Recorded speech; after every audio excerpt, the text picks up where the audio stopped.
हाय दोस्तों, आपका बहुत बहुत स्वागत है प्रेरक कहानियों के संगम चैनल में। दोस्तों, किसी ने क्या खूब कहा है, कर्मों से डरिए, ईश्वर से नहीं, क्योंकि ईश्वर माफ़ कर देता है, कर्म नहीं।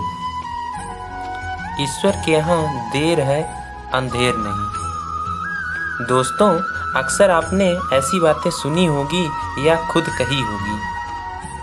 आखिर हमें ऐसी बातें बोलने की ज़रूरत क्यों पड़ती है? तो चलिए जानते हैं। जब हम अपने जीवन में देखते हैं कि बुरा आदमी गलत कर रहा है, फिर भी वह सफल हो रहा है, धनी हो रहा है, ऊंचे पद को प्राप्त कर रहा है, और बुरे काम करने के बाद भी उसकी यश और प्रतिष्ठा बढ़ रही है, तब हमारे मन को बड़ी बेचैनी होती है। और तब हम सोचते हैं कि आज नहीं तो कभी किसी अगले जन्म में इस आदमी को अपने बुरे कर्म का फल भुगतना पड़ेगा। और ऐसा हम अपने मन को सांत्वना देने के लिए कहते हैं, वरना हमें यह मानना और कहना पड़ेगा कि बुरा सफल होता है और जिसे सफल होना है उसे बुरा हो जाना चाहिए। लेकिन तब हमारी पूरी चिंतना की आधारशिला डगमगा जाएगी।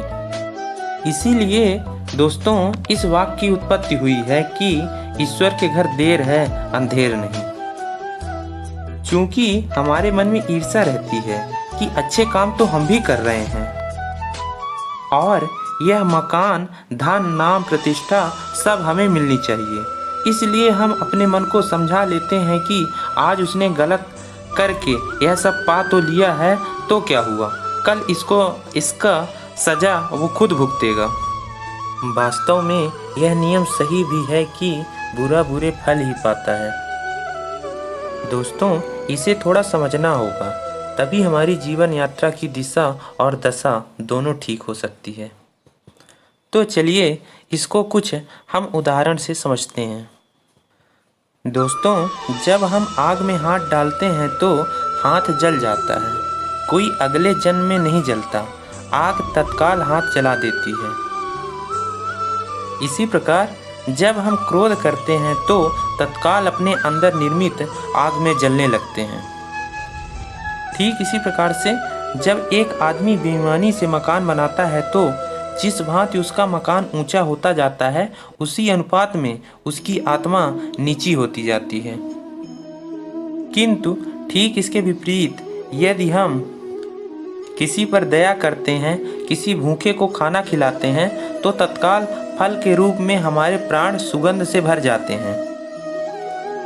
किसी बीमार के सिर पर स्नेह का हाथ फेरने से जो राहत हमें मिलती है, वही उस कर्म का पुण्य होता है। अतः अगर हम कर्म में ही फल को देख सकें तो हम बुरे आदमी से भी सबक ले सकते हैं। इस प्रकार दोस्तों, यहाँ सीखने वाली बात यह है कि किसी दूसरे की ज़िंदगी में झांकने की बजाय हम अपनी ज़िंदगी में झांकें तो यह पाएंगे कि बुरे कर्म करने से दुख के अतिरिक्त हमें कुछ नहीं मिलता।